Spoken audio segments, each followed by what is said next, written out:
Encontrar un tesoro oculto, baúles llenos de joyas y oro, es algo con lo que todos hemos fantaseado cuando éramos niños, y por qué no, también de adultos. Como los cuentos de hadas, podríamos decir que son parte del inconsciente colectivo. Y cuando escuchamos que alguien realmente encontró un tesoro, la historia nos llama inmediatamente la atención.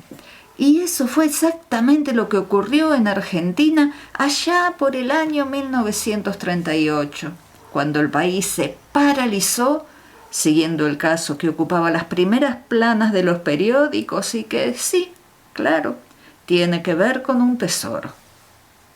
En agosto de ese año, un hombre llamado Viernes Escardula, que vivía en Venado Tuerto, provincia de Buenos Aires, viaja a la entonces llamada Capital Federal, hoy Ciudad Autónoma de Buenos Aires, y se presenta ante la policía para denunciar el robo de un valioso tesoro que había encontrado 3 años atrás. La historia que contó es la siguiente. Había ido al arroyo Las Garzas acompañado por su cuñado Santiago Truco. Era un día de mucho calor y las aguas estaban bajas, y así pudieron ver las ruinas de una antigua construcción que solía quedar cubierta por las aguas. Y fue allí donde encontraron 3 cofres pesados y muy antiguos. Vamos, los típicos cofres del tesoro. Se los llevaron a la casa del cuñado y trataron de abrirlos, pero los candados estaban muy oxidados y por más que hicieron no lo lograron. Y allí quedaron los cofres en un galpón de la casa del cuñado del señor Escardula. Finalmente, continuaba el relato de este hombre, en 1938 decidió comunicarse con el Senado de la Nación, a donde habría escrito una carta solicitando información acerca de cómo proceder en tal situación. Poco después le responde un abogado, un tal doctor Roquemonte, que decía ser un alto funcionario del Senado y le indica que lleve los cofres a sus oficinas que quedaban a pocos metros del Senado.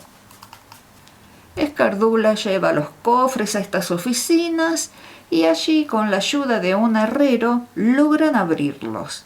Y es cuando ven lo que se escondía en ellos: lingotes de oro, monedas, joyas, piedras preciosas, un verdadero tesoro. Se hizo entonces un inventario y le dieron algo de dinero a Escardula como anticipo de lo que le correspondería por haber encontrado el tesoro, y para ayudarlo en su estadía en Capital, para pagar el hospedaje, la comida. Pero días después, cuando quiso volver a hablar con el doctor Monte, este había desaparecido y no había ni rastro de los 3 cofres. Todo esto es lo que contó Escardula en su denuncia. Imagínense cuando el caso se hizo público, se armó todo un revuelo y no se hablaba de otra cosa. Surgieron varias hipótesis sobre el origen del tesoro, algunas presentadas por el propio Escardula. Una era que los cofres habían pertenecido al virrey Sobremonte, que en 1806, con la primera invasión inglesa, huyó a Córdoba abandonando los cofres por el camino. Otra hipótesis fue que el tesoro había pertenecido a Pancho Sierra, un famoso curandero de la región que era visitado por gente de todo el país y que habría amasado una fortuna con las donaciones que le hacían. Otra hipótesis fue que el tesoro había sido propiedad de Rogelio Gordillo, más conocido como el Pibe Cabeza, un famoso ladrón jefe de una banda que atacaba con ametralladoras y que murió en 1937. El tesoro sería parte de lo robado por la banda. Y otra interesante hipótesis es que los cofres eran de Juan Galiffi o Giovanni Galiffi, más conocido como Chicho Grande o el Al Capone de Rosario. Fue un mafioso italiano de las décadas del 20 y 30 que vivió en la ciudad de Rosario, acá en Argentina. En medio de todo este alboroto, la policía va al arroyo Las Garzas a buscar el lugar donde Escardula dijo que había encontrado el tesoro, pero no encuentran nada, ningún rastro. Y ahí algún policía comienza a dudar de las declaraciones de este hombre. Mientras, encuentran al doctor Monti y descubren que no era abogado ni se llamaba Monti, sino que era un estafador con importante prontuario y que su nombre era en realidad Carlos Valdivieso. Lo tienen detenido en el Departamento Central de Policía y en un descuido de quienes lo custodiaban, se tira del segundo piso, que son unos 15 metros, y muere poco después. Vaya a saber si pensó que podía escaparse saltando 15 metros o si eligió matarse antes que quedar detenido. En uno de sus bolsillos, la policía encontró un antiguo anillo de oro, confeccionado por un conocido orfebre, y que podría haber sido parte del tesoro. Esto reforzaba la versión de Escardula de que realmente existía un tesoro.